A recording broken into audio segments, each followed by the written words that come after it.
Light আলো এরকম জানলা খুলে সমস্যা হয় নাকি? দরজাটা খুলে দেয়।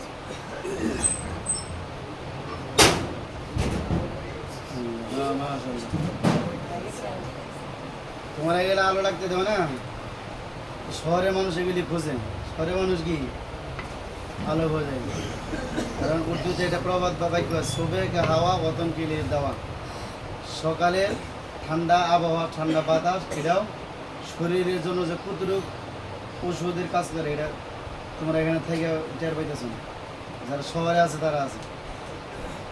আমরা আমার বড় ভাই যখন জামিয়া রহমানিয়া পড়ে, তো বাড়িতে টিস্যু, তখন তো টিস্যু ঢাকা থেকে টাঙ্গাইলে গোপালপুরে ভাড়া আছে, বাস ভাড়া তখন 30 টাকা। কয় টাকা? 30 টাকায় বাস ভাড়া লাগতো। তখন টিস্যু কিনবো থেকে, এই টিস্যুর কাজ করতে হবে দিয়ে ওই তোমার টেইলার্সের দোকান থেকে কাপড়ের টুকরে দিই। তখন আমার ছোটো, তখন আমি বাইরে জিজ্ঞেস করতাম যে ভাই ঢাকা শহর কি মাটি নাই? আসলেই মাটি নেই কি নাই, যে খুঁজবা খালি বিল্ডিং আর রাস্তা, বিল্ডিং আর রাস্তা। সারা জায়গা যারা গ্রাম থেকে শহরে নতুন যায়, ওরা কিছুদিন যাওয়ার পরে জন্ডিস হয়ে যায়। বুঝতে পারছো? এই জন্য নিয়ামতের শুকর আদায় করতে হয়। আল্লাহ তাআলা বলছে মা ইয়াফআলুল্লাহু বিআযাবিকুম ইন শাকারতুম ওয়া আমানতুম। আল্লাহ তাআলা বলছেন যে আমার কি দরকার আছে, কি প্রয়োজন আছে তোমাদেরকে শাস্তি দেওয়ার, তোমাদের ধমক দেওয়ার, তোমাদেরকে কষ্ট দেওয়ার। ইন শাকারতুম, যদি তোমরা শুকরিয়া আদায় করো। আলহামদুলিল্লাহ বলো সবাই। সুন্দর আলো বাতাস, সকালে রোদ, এটাও কিন্তু ভিটামিন। এটা কি ভিটামিন? এই ছোটো বাবু যখন রোদে যখন জন্ম হয়েছে তোমার ছোটো সময়, হ্যাঁ, তখন আমার রোদের মধ্যে নিয়ে বসে থাকছে। কেন এই রোদের আলোটাও তোমার জন্য ওষুধ। বুঝতে পারছো? এই জন্য শুক্রিয়া আদায় করো। নাস্তা খাইছেন সবাই? হ্যাঁ, মাশাআল্লাহ। তোমার যার বুতাম খোলা, বুতাম দিয়ে লাগাই না সুন্দর করে, মাশাআল্লাহ। যাদের হাঁটু পাঞ্জাবি দিয়ে ঢাকা না, পাঞ্জাবি দিয়ে ঢাকা বানিয়ে রাখো। হ্যাঁ, মাশাআল্লাহ। সব কিছু একটা আদব আছে না? ফুটবলার কি বলছিলাম, ফুটবলের কি আছে? ফুটবলের একটা আদব আছে। ফুটবল খেলো না, ফুটবলের কি আছে? আদব আছে। উল্টা পাল্টা শট দিলে প্রথমে হলুদ কার্ড, বেশি উল্টা পাল্টা করলে লাল কার্ড। একটা ফুটবলে যদি আদব হয়, তাহলে আমরা মাদ্রাসায় পড়ি, আমাদের আদব থাকবে না কেন? তাই না? আমাদের আদব থাকে সর্বোচ্চ আদব, এর উপরে কোনো আদব হয় না। আল্লাহ তাআলা আমাদেরকে বোঝার আমল করার তৌফিক দান করুন। তোমার টুপিটা সুন্দর করে বলো তুমি। হ্যাঁ,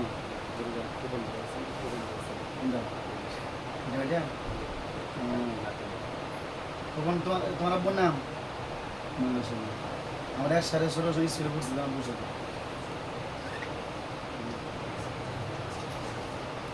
আল্লাহ, এই তো জীবন। আমরা মাদ্রাসায় যারা পড়ি, আমরা মনে করি যে আমরা মানে পিছিয়ে আছি। স্কুলে যারা পড়ে ওরা মনে হয় ভালো। তুমি খোঁজ নিয়ে দেখো, মাদ্রাসায় যারা পড়ে, এই জন্য উস্তাদ দেখো, এই প্রাইমারি উস্তাদ যদি উনি 20,000 টাকা বেতন পায়, আর এই তোমাদের হাফসানা একজন উস্তাদ যে 8,000 টাকা বেতন পায়, 8,000 বেতনের সাথে ওই 20,000 টাকার প্রাইমারি উস্তাদ পারবো না, সেগুলো পারবো না। পারবে? কেন পারবো না বলো? প্রাইমারি স্কুল শিক্ষক উনি যদি খাইতে যায়, আমার টাকা দিয়ে নাস্তা কিনা খাইতে হবে, ঠিক না? যদি শহরে থাকে বা কোনো ভালো জায়গায় থাকে, তা ফ্যামিলি ভাড়া নিয়ে থাকতে হবে। বুঝতে পারছো? তো আর মাদ্রাসা অবস্থা যারা মাদ্রাসায় খানা খাইতেছে ফিরি, মাদ্রাসা ভিতরে থাকতেছে ফিরি, এই বরকত কেমনে হয়? বুঝছো? একজন যদি 50,000 টাকা বেতন পায়, সে আমাদের সাথে পারবো না। আমাদের সাথে কি পারবো না? এটা আল্লাহ তাআলা বরকত দেন। এই জন্য মাদ্রাসার ভিতরে আল্লাহ তাআলার অশেষ মেহেরবানি, অশেষ রহমত ছাড়া যারা তুমি খোঁজ নিয়ে যারা দেখো, তোমার স্কুল সহপাঠী যারা, এই যে আমরা যাদের সাথে পড়ছি, অনেকে ডাক্তার, তো বাড়িতে গেলে দেখা হইলে তো বলে যে তুমি ভালো আছো। বুঝতে পারছো? এই জন্য নিয়ামতের শুকরিয়া আদায়, আল্লাহ তাআলা যেমন কি প্রয়োজন আছে, মায়া ফেরুল্লাহ বিআযাবিকুম আমার কী দরকার আছে, কী প্রয়োজন আছে তোমাদেরকে শাস্তি দেওয়ার, আযাবিকুম আযাব দেওয়ার, কষ্ট দেওয়ার কোনো প্রয়োজন নাই যদি তোমরা নিয়ামতের শুকরিয়া আদায় করো। এই জন্য সব সময় আল্লাহ তাআলা, তুমি অসুস্থ হয়েছ, এটাও শুকরিয়া দেবে, আল্লাহ আপনি আমাকে অসুস্থ করছে, আল্লাহ তাআলা আপনি শুকরিয়া আদায় করছি, কিন্তু আল্লাহ আপনি আমাকে অসুস্থতার নিয়ামত, সুস্থতা আপনার নিয়ামত, অসুস্থতার নিয়ামতের পরিবর্তে আপনি আমাকে সুস্থতার নিয়ামত দান করেন। হ্যাঁ, ইমরান আলাইহিস সালাম, ওনার পিঠের ভিতরে ফোড়া হয়েছিল। কি হয়েছিল? ফোড়াটা ছিল 40 বছর। কত বছর? 40 বছর। 40 বছর পর ওনার এক বন্ধু এসে জিজ্ঞেস করছে, ভাই কেমন আছো? উনি বলছে আলহামদুলিল্লাহ। কি বলছে? যে আল্লাহ তাআলা অনেক ভালো রাখছে, অনেক ভালো রাখছে। এই জন্য মাঝে মাঝে তোমরা যখন একটা বিপদে পড়ো, বাড়িতে আসো দেরি করে, বা দুষ্টামি একটা করছো, যখন দুষ্টামি করো তখন হুজুরের কাছে যখন দেখে বেলা হুজুর বিচার করে, তখন ভয় থাকে, হ্যাঁ হুজুর বিচার করবো। আর হুজুর যদি ডাক দেয় এদিকে আসো, তুমি ওরে মার দিছো কে, ওর জিনিস চুরি করছো কেন, ওর যে খাইছো কেন, তখন কি যে হুজুর আর জীবনে আমি করবো না, হুজুর আমার বলে গেছে, আরেকবার সুযোগ দেয় আমারে, হুজুর এরপরে যদি আমি করি আমাকে মারবেন, তাই না? আল্লাহ পাক মানুষকে কখনো মুসিবতে ফেলায় যে আল্লাহ পাকে যেন মানুষ কাছে যায়, বলে আল্লাহ তাকে ডাকে। বিপদে পড়লে মানুষ খুব আল্লাহকে স্মরণ করে, যখন সুখে থাকে তখন আল্লাহ তাকে মানুষ স্মরণ করে না। হ্যাঁ, কবি সুখ হ্যাঁ কবি দুঃখ হ্যাঁ, এই নাম কা দুনিয়া হ্যাঁ, কখনো সুখ কখনো দুঃখ, এইটাই নিয়ে দুনিয়া।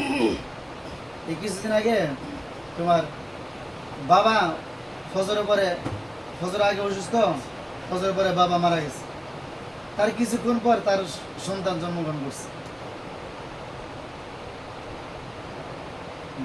বাচ্চাও বাবার চেহারা দেখতে পারলো না, বাবাও সন্তানের চেহারা দেখতে পারলো না। কত হৃদয় বিদারক ঘটনা এই দুনিয়া। আমি ঘাটাইলের 7টা মাসে ক্লাস করি। বুধবার দিন আমার সাথে ছেলেটা ক্লাস করছে, হেফস মাত্র 2 পারা শুরু করে 28 পারা শুরু করছে। মাসিক ছুটি হয়েছে, সবার সাথে রাতে গল্প করছে, এইভাবে সবাই বসে রয়েছে। এই পোড়া বাড়ির মোড়ে যখন আসছে বৃহস্পতি সকালে নানু বাড়ি যাইতেছে, পিছন দিয়ে মোটর সাইকেল আইসে বাস ওর সাইকেলে বাড়ি দিয়া বা সাথে সাথে মেরে ফেলেছে। ওর আব্বা থাকে ইটালি বিদেশ। এই লাস্ট 2 দিন 3 দিন ফ্রিজে রাখার পর ওর আব্বা পরে জানাজা করছে, একভাবে রাখছে। আমরা যে মসজিদে নামাজ পড়ি ছাত্রদেরকে নিয়ে, রবিবার দিন ইমাম সাহেবের সাথে আমার কথা, মাগরিবের নামাজ পড়ে আমার সাথে দাঁড়িয়ে গল্প করছে, সুস্থ মানুষ। সোমবার দিন ফজর নামাজ পড়াইছেন, জোহর নামাজ পড়াইছেন, আসরের নামাজ পড়াইতে পারেন নাই, কিন্তু আসর নামাজের সময় গেঞ্জি নিয়ে টুপি নিয়ে জামা ছাড়া মসজিদে ঢুকছে। মুসলিরা বলছে হুজুর আপনি নামাজ পড়াইতে পারেন না, বসে থাকেন। উনি চেয়ারে বসে নামাজ পড়ছে। মাগরিব নামাজের সময় নিজে হাইটা সোনিয়া ক্লিনিকে কিছু ডাক্তার দেখাইছে। এশারের নামাজের সময় ওনার ওয়াইফে বলছে তুমি নামাজে দাঁড়াও, আমি বাথরুম থেকে উজু করে আসি। উজু করে এসে গামছাতে হাত মুছছে, জামা পড়ছে, এসে নামাজ যে উনি এসে পড়াবো। 8:30টায় নামাজ এশারের, দেখা গেছে 7:40 ইন্তেকাল হয়ে গেছে। জন্য জিন্দিগি কা কোই এতেবার নিহি, জীবনের কোনো ভরসা নাই। জীবনের কি নাই? কোনো ভরসা নেই। তুমি লম্বা হায়াত পাইবা এই গ্যারান্টি কারোর ভিতরে নেই। এই অল্প সময় ভিতরে হযরত মুসা আলাইহিস সালামের কাছে এক মহিলা এসে বলতেছে, হুজুর কান্দাছে, আর বলতেছে হুজুর আমার বাচ্চাটা ছেলেটা মারা গেছে। বয়স কত? 900 বছর। কয়শো বছর বয়স? বছর অল্প দিনে অল্প হায়াতে মারা গেল মাত্র। বলো বয়স 900 বছর, এত অল্প বয়সে মারা গেল, তুমি আফসোস করতেছো তোমার ছেলে এত কম বয়সে মারা গেল। এর পরবর্তী আখেরি নবী জামান উম্মত যারা হবো, এরা 30 বছর 40 বছর 50 বছর হায়াত পাইবো। বুড়ি তখন হাসে দিছি, ছেলের শোক ভুলে গিয়ে হাসি দিয়ে বলতেছে 50-60 বছর জিন্দিগিতে কি করবো। যেমন একটা মশা মাছি 3 দিন জীবিত থাকে, কয়দিন? 3 দিন পরে মরে যায়। তো 3 দিনে হায়াত পাই মনে করি আমি অনেক বছর বাঁচছি। আমরা যে মানুষ, আমাদের হায়াত ঠিক কেমন? আমার মনে করি অনেক যে আখেরাতের তুলনায় আমাদের হায়াত যেই বয়স, আখেরাতের 1 দিনের 100 ভাগের 1 ভাগ আমরা হায়াত পাই না। 1 দিনে 100 ভাগের 1 ভাগও না। আমরা এই হায়াতকে নিয়ে আমরা অনেক কিছু করি, অনেক চেষ্টা করি। জন্য এই অল্প হায়াতের ভিতরে যারা সময়কে কাজে লাগাইতে পারছে তারাই আল্লাহ তাআলার কাছে দামি হয়েছে। হায়াত আল্লাহ তাআলা বড় নিয়ামত। তুমি যদি ভালো কাজে লাগাইতে পারো বাস ভালো ফল ভোগ করতে পারবা। আর এই জিন্দিগিটা তোমার যদি গুনাহের কাছে পিছে ফিরে তো তোমার জিন্দিগি বরবাদ হয়ে গেল। এই জন্য যারা হেফসানা পড়ে এরা গুনাহের কাজ করতে হয় না। কি করতে হয় না? গুনাহের কাজ করতে হয় না। কারণ কি? ইন্নাহু লাকুরআনুন কারীম ফি কিতাবিম মাকনুন লা ইয়ামাসসুহু, বড় সবাই, লা ইয়ামাসসুহু ইল্লাল মুতাহহির, অর্থ হচ্ছে পবিত্র। কি? পবিত্র। অর্থাৎ কোরআনে কারীম লা ইয়ামাসসুহু অর্থাৎ স্পর্শ করা, ধরা, ছোঁয়া। ওযু ছাড়া কোরআন শরীফ স্পর্শ করা যাবে, ধরা যাবে না।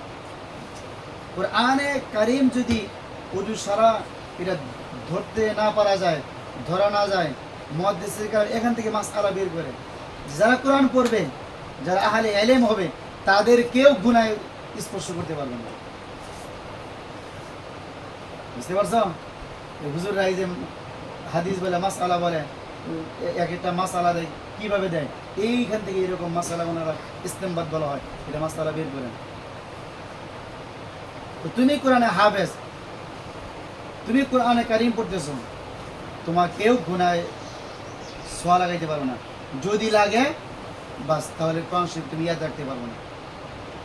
আর অজান্তে গুনাহ একটা হয়ে গেছে, আর দেরি করা যাবে না, সাথে সাথে আল্লাহ আমি কইরা ফেলেছি, আমি জানি না, আল্লাহ ভুল হয়ে গেছে, আল্লাহ আপনি আমাকে মাফ করে দিন। বাস চাইছ, শরীরে ময়লা লাগছে, সাবান দিয়ে গোসল করে ফেলাইছ, পবিত্র হয়ে গেছে। আর যে শীতের দিন হয় গরম পানিতে গোসল করো, সাবান লাগাও, আরো ময়লা পরিষ্কার, একদম ক্লিন। গুনাহ হয়ে গেছে বা কোনো সমস্যা নেই, গুনাহ হয়েছে, সাথে সাথে তুমি উজু করে নামাজ পড়ে তওবা করে, আল্লাহ আমি বুঝি নাই, আল্লাহ আমার ভুল হয়ে গেছে। আল্লাহ বলেন গুনাহ হওয়ার আগে যেরকম ছিল, গুনাহ করার পরে মাপ চাওয়ার কারণে এর চাইতে তোমার মর্যাদা আরো বেড়ে গেল। হ্যাঁ, মুআবিয়া রাদিয়াল্লাহু তাআলা উনি একদিন তাহাজ্জুদ পড়তে পারেনি। আমিরে মুআবিয়া তাহাজ্জুদ না পড়তে, নিয়মিত তাহাজ্জুদ পড়ে, একদিন পড়তে পারে না বিদায়, বা সারা দিন কাঁদছে, সারা রাত কাঁদছে, একদিন তাহাজ্জুদ পড়তে পারে না এই দুঃখে। হায় হায়, একটা দিন তাহাজ্জুদ নামাজ বাদ গেল, ঘুমাইতে পারেনি, খাওয়া দাওয়া সব কিছু বাদ, সারাদিন সারা রাত শুধু কান্না আর কান্না। পরের দিন তাহাজ্জুদের সময় হয়েছে, বাস ঘুম দিয়ে উঠে পড়ছে, ঘুম দিয়ে উঠে দেয় কেউ যেন পা টিপতেছে, পা টিপে ঘুম দিয়ে উঠেছে। আরে কেউ উঠে দিলে সাদা ধবধবে কাপড়ওয়ালা, বলার সাথে সাথে ধরছে, এই তুমি কি আমার তাহাজ্জুদের জন্য ডাকতে উঠে দিলে, এত উপকার করলাম, বা বললাম পরিচয় দেওয়া যাবে না, বলছে না আমি এ হাত দিয়ে ধরছি, ছাড়বো না, পরিচয় দিতে হবে। বললাম আমি শয়তান। আমি কে? শয়তান। শয়তান? শয়তান হইয়া তুমি তাহাজ্জুদ মানুষের উপকার, এত উপকার করে উঠাই দাও, হজরত উপকার না। গতকালকে আপনি তাহাজ্জুদ না পড়ে যে কান্না কাঁদছেন, সারা জিন্দিগিতে যদি আপনি তাহাজ্জুদ না পড়তেন, সারা জিন্দিগিতে তাহাজ্জুদ পড়ে যে আমল করছেন, এই গত রাতে তাহাজ্জুদ না পড়া তার সাথে বেশি সওয়াব হয়েছে আপনার। সুতরাং ভাবলাম আজকেও যদি তাহাজ্জুদ এরকম মিস যায়, আজকে তো এরকম কান্নাকাটি করবেন, এরকম আরো মর্যাদা কি আরো বাইরে যাবো। সুতরাং এত মর্যাদা বাড়ার দরকার নাই, এই জন্য আগে উঠে দিছি যে যেই মর্যাদা আছে। আসসালামু আলাইকুম। জি আসসালাম। জি হুজুর।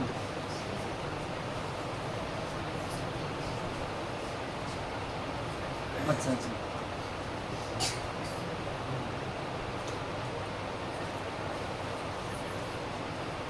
জি জি, খালেক পান,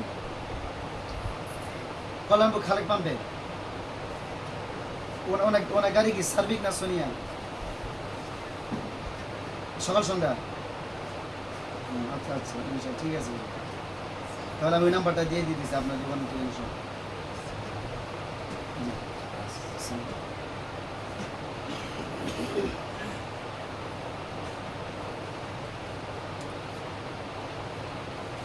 আচ্ছা, আসসালামু আলাইকুম।